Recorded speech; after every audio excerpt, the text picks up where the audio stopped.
जय हिंद दोस्तों, सबसे पहले वीडियो देखिए, बाद में मिलते हैं। बैटिंग में आपके लिए अच्छा साइन ये है कि रोहित ने 50 करा, विराट ने 70 करे, ये अच्छा साइन है। सरफराज नो डाउट पहली टेस्ट सेंचुरी 150 बहुत ज़बरदस्त खेला।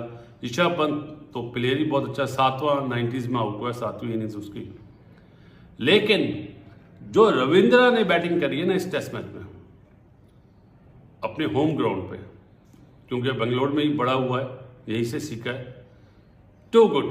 मतलब उसको आज भी वो जिस वे में खेला है, तो खले 39, 38, 39 रन करे उसने, क्लास दिखाई है अपनी। आया जहाँ पे अपना कॉनवाय और यंग हिल रहे थे, वो आया पहली 2 बॉलों पे 2 चौके। तो क्लास इसको बोलते हैं, जो बोलते हैं ना मैच विनर। लिमिटेड प्लेयर नहीं है, बॉल को बना के खेलता है। सरफराज ने 150 किए, पंत ने 99 किए, विराट 70, रोहित शर्मा 50, सब ने अच्छी इनिंग खेली। अब टीम इंडिया ने अगले मैच में क्या करना है? देखो, हो गया जो होना था। वैसे भी इंडिया पहला मैच हारता है, वो इंग्लैंड वाले भी पता है।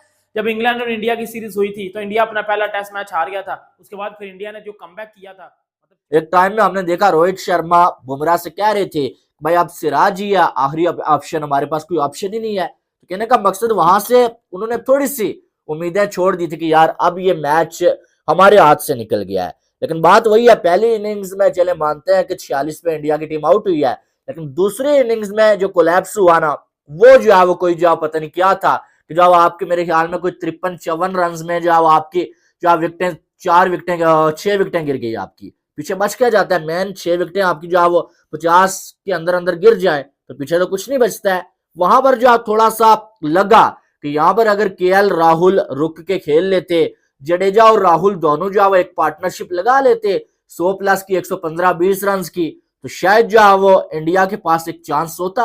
लेकिन वहां पर आप देखें, सरफराज 150 बना के जा रहा है, ऋषभ पंत अनलकी 99 बना के जा रहे हैं। केएल राहुल साहब जब इस बंदे के शोल्डर में मैंने देखा कि जिम्मेदारी आई है, इसने जो पीठ दिखा के ये चला गया, आउट हो गई है। और कल भी केएल राहुल को जिम्मेदारी का सबूत देना चाहिए था, लेकिन नहीं, वो आउट होके चले गए। और वहां से अगर कोई पार्टनरशिप लगती 100 प्लस रन की, तो शायद इंडिया के पास कोई चांस होता। और इंडिया के कुछ क्रिकेटर्स ने भी बड़ी बात हो जी, पाकिस्तान का बुरा हाल, ये वो फलाना। मैं मानता हूँ पाकिस्तान की क्रिकेट अभी ऊपर नहीं जा रही, नीचे है बहुत ज़्यादा। लेकिन मेरी उन इंडियन क्रिकेटर से भी रिक्वेस्ट है कि जब इंडिया हारता है ना, तो उसी तरीके से बैंड बजाया करो इंडिया की भी। और इंडिया के यूट्यूबर्स जब पाकिस्तान के अगेंस्ट जाते हैं ना, मजाक कर रहे होते हैं, तो जब इंडिया हारती है ना, तो मैं भी देखता हूँ आज इंडिया हारा है ना, बैंड बजाओ इंडिया की, खुले डुल्ले तरीके से बजाओ। फिर मैं जो है वो मानूंगा कि वाकई आप जो है ना वो एक तरफ नहीं, आप दोनों तरफ सबकी बैंड बजाते हैं। समझ आ गई मुझे, अपने लोगों को तो बहुत अच्छे तरीके से समझ आ गई है भाई, बहुत अच्छे तरीके से समझ आ गई है।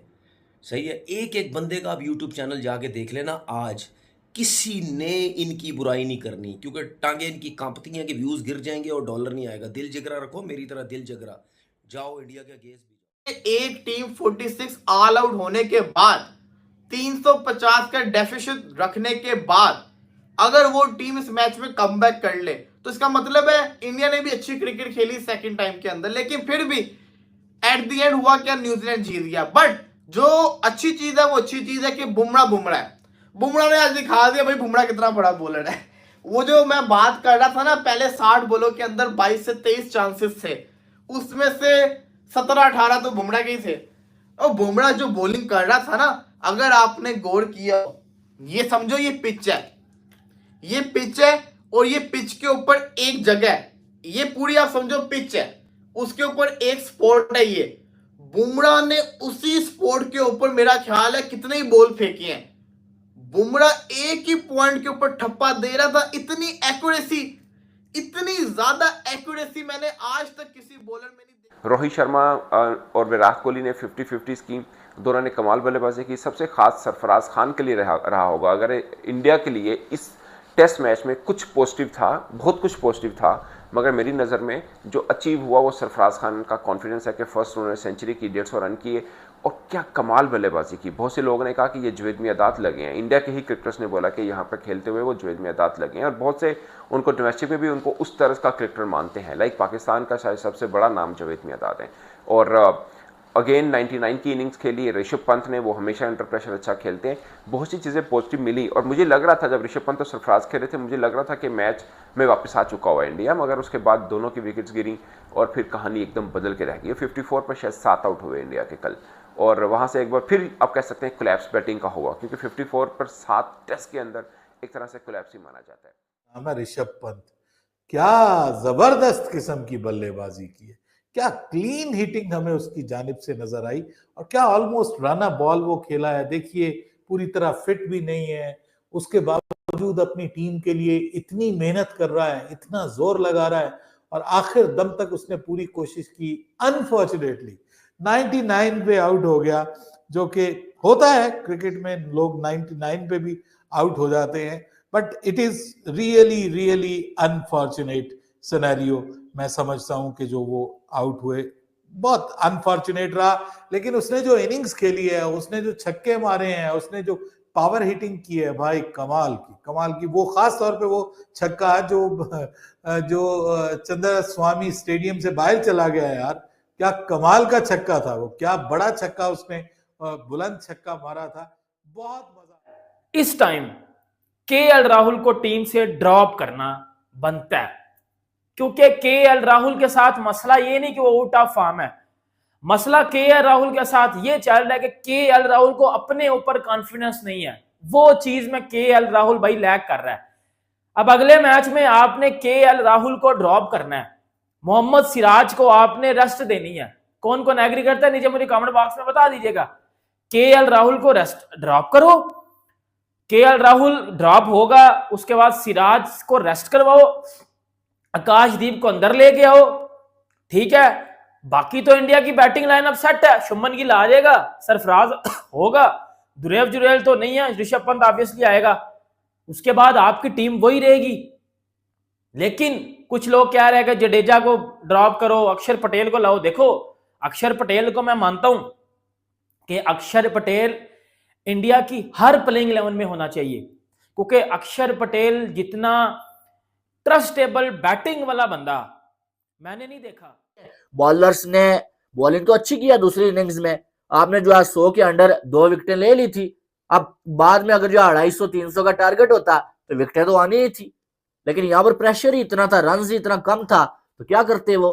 लेकिन बात वही है कि इस पूरे मैच में जो है वो जो पहला सेशन था ना, या पहला दिन था ना, वो इंडिया के जो है वो खाते में पड़ गया, और उसी दिन की वजह से, और वो जो एक गलत फैसला था पहले जो है बैटिंग करने का, उसकी वजह से जो है वो इंडिया को बड़ा नुकसान हुआ है, ठीक है। अगर इंडिया की जगह न्यूजीलैंड होता ना, तो न्यूजीलैंड के बैटर्स भी इसी तरह उस पहले सेशन में आउट होते, और शायद जो है वो न्यूजीलैंड उस जो है वो सिचुएशन में होता, वो अपने फंसा होता जिसमें जो है वो इंडिया जो फंसा हुआ था, ठीक है। लेकिन ऐसा बिल्कुल नहीं हुआ, और बहरहाल जो भी है न्यूजीलैंड की टीम ने अच्छा खेला तभी वो जीती है भाई। और रचिन रविंद्रा बहुत कमाल की पहली इनिंग्स में भी सेंचुरी लगाई है, दूसरी इनिंग्स में भी जो है वो आके जो है वो 39 रन अंडर प्रेशर बनाए भाई, तो आराम के साथ जो है न्यूजीलैंड की टीम ने ये मैच जो है जीत लिया। मैं बोलना ये चाहता हूं कि देखिए, मैं पहले भी कह चुका हूं, क्रिकेटर्स की फैमिलीज को इन्वॉल्व नहीं होना चाहिए सोशल मीडिया के अंदर। अब जिस तरह बाबर आजम के वालिद साहब ने फिर कल आई थिंक ट्वीट की कि वापस आ जाएगा, रेस्ट कर दिया हुआ उसको, नहीं यार, आपका काम नहीं है, आपका काम नहीं है। आपके बेटे के साथ अच्छा हो रहा है या बुरा हो रहा है, जो भी हो रहा है, सिलेक्शन कमेटी गलत कर रही है, सही कर रही है। अगर गलत कर रही है, वो जाए डोमेस्टिक क्रिकेट में जाए, बल्ले से रन्स करे, मुंह बंद करे, दोबारा आ जाएगा खुद ही, ठीक है। उसमें इतनी पावर है, इतना टैलेंट है कि वो रन्स करके दोबारा आ जाएगा, और सिलेक्टर्स उसको लेके आ जाएंगे दोबारा, ठीक है। दूसरी बात ये, अगर सिलेक्टर्स ने उसको रेस्ट करवाया या ड्रॉप किया, जो कुछ भी किया, आपका मकसद नहीं है। आपके ट्वीट करने से लोग बुरी बुरी बातें आपके बारे में करते हैं, मैं भी कितनी दफा देख चुका हूं। लेकिन ये जो कोलैप्स हुआ है टीम इंडिया का, ये बड़ा डिसअपॉइंटिंग है, खासतौर पे हम लोगों के लिए, फैंस के लिए, जो वहां पे देखने आए थे, जिनको उम्मीदें जाग पड़ी थी कि यार टीम इंडिया जो है वो कुछ स्पेशल करने जा रही। और मैंने कल आपको कहा था कि मुझे पॉजिटिव वाइब्स आ रही हैं टीम इंडिया से, और वो पॉजिटिव वाइब्स गलत नहीं थी, अनटिल और अनलेस 403 पे 3 थे, तो उसके बाद जो है वो सारे का सारा पूरे का पूरा टब्बर ही जो है वो हाथ जोड़ गया। तो ये मुझे डिसअपॉइंटमेंट हुई है। मतलब केएल राहुल का आउट हो जाना, उसके बाद जो है वो केएल राहुल से बड़ी उम्मीदें थी कि यार इस इनिंग्स में तो आप कम से कम खेलो, ये वो पिच नहीं है जो पिछली इनिंग्स वाली है। बहरहाल कोशिश कर रहे थे, लेकिन केएल राहुल का आउट हो जाना, उसके बाद फिर जडेजा का आउट हो जाना, ये बहुत बड़ा झटका था। और फिर रविचंद्रन अश्विन के ऊपर भी उम्मीदें थी, लेकिन उनको भी एक नीचे रहने वाली बॉल पड़ गई। ये फास्ट बॉलर है, वो भागकर आ रहा है, वो हर बॉल के ऊपर अपना हाथ घुमा रहा है, और जब हाथ घूमता है ना तो आपकी आंखें अक्सर जो कहते हैं ना मुंह झुक जाता होता है, आपके माइंड के अंदर होता है हमने यहाँ ठप्पा मारना है, आप मारते हो। लेकिन उस बंदे की आप जिसको कहते हैं ना कंसिस्टेंसी देखें, एक्यूरेसी देखें कि उसने लगातार इस पॉइंट के ऊपर ठप्पे मारे बैक टू बैक। या मतलब ब्रिलियंट कि आप ये देखो कि कहीं आगे ना पीछे ना साइड ना दाएं बाएं, एक ही स्पॉट के ऊपर उसने मेरा ख्याल है कि 5-6 बॉल्स फेंके हैं। ये है बुमराह। इसलिए मैं कहता हूं कि जो बुमराह है ना वो अपनी लाइन और लेंथ ऐसी रखता है कि सामने वाले उसको खेल ही नहीं पाते। और बड़ी शानदार उसने बॉलिंग की है, जलवा दिखा दिया, और ये जलवे दिखाएगा। ये बुमराह बीजीडी के अंदर भी जलवे दिखाएगा, ये नहीं छोड़ेगा, बीजीडी के अंदर भी जलवे दिखाएगा। एग्जैक्टली जिसको कहते हैं ना शानदार परफॉर्मेंस करके दिखाई। जसप्रीत बुमराह ने भी बहुत ज्यादा इंप्रेस किया कि बॉलर्स ने अपने हिस्से का किरदार नहीं निभाया। अगर आप पहली इनिंग में न्यूजीलैंड को 250-300 पे चुकता कर देते तो कहानी काफ़ी बदल जाती। मतलब बॉलर्स के बैटर जब दूसरी इनिंग में बैटिंग कर रहे हैं तो इतना बड़ा शायद 3-5-6 का था, तो इतना बड़ा बोझ लेके वो आए हैं कि इनको पहले ये उतारना है फिर आगे टारगेट देना है। वो अगरचे काफ़ी हद तक रोहित शर्मा, विराट कोहली, जायसवाल ने भी शुरू में थोड़ी बेहतर बैटिंग के बाद में निकल के खेले तो और आउट हुए, मगर शुरू के बल्लेबाज थोड़ा बेहतर खेले हैं। सो केएल राहुल के बाकी सब ने अच्छे रन किए थे। पॉइंट इसके इतना बड़ा बोझ उतार के फिर आपको आगे टारगेट देना थोड़ा मुश्किल जरूर रहता है। वही न्यूजीलैंड अगर 250-300 पे आउट हो रहा होता तो कहानी थोड़ी मुख्तलिफ होती, टारगेट थोड़ा मुख्तलिफ होता और बॉलर्स को शायद कुछ और मिला होता। फिर पिच भी थोड़ा बिहेव डिफरेंट करना शुरू हो चुकी थी। बट ये विक्ट्री जाती है न्यूजीलैंड के नाम, और न्यूजीलैंड को बहुत बहुत मुबारक हो। और बड़ी उन्होंने ज़बरदस्त क्रिकेट खेली है कि आपने इंडिया को इंडिया के अंदर हराया है, और ये न्यूजीलैंड के अपने तौर पर तो एक अचीवमेंट है कि आपने 36 वर्ष बाद ऐसा किया। क्योंकि इंडिया पे प्रेशर इसलिए नहीं पड़ता, वो जीतते रहे। अगर 1.5 साल में 3 टेस्ट मैच हारे तो सीरीज भी जीत रहे, फाइनल भी जीते, एशिया कप का फाइनल भी जीते, टेस्ट चैंपियनशिप के फाइनल में भी आ रहे। ये वो सच है जो लोग इस तरह नहीं सोचेंगे। मैं अमूमन थोड़ा डिफरेंट स्टाइल से सोचता हूँ, तो माइट भी हो सकता है, लेकिन मेरा टर्निंग पॉइंट वही था। साउथी और रविंद्रा की जो पार्टनरशिप लगी थी, वहाँ से इंडिया बैकफुट पे गया, वरना इंडिया इस गेम में आ सकता था। दोस्तों वीडियो कैसा लगा आप नीचे कमेंट करके बताइए। अगर वीडियो पसंद आया तो वीडियो को लाइक कर दीजिए और चैनल को सब्सक्राइब कर दीजिए और शेयर भी कर दीजिए।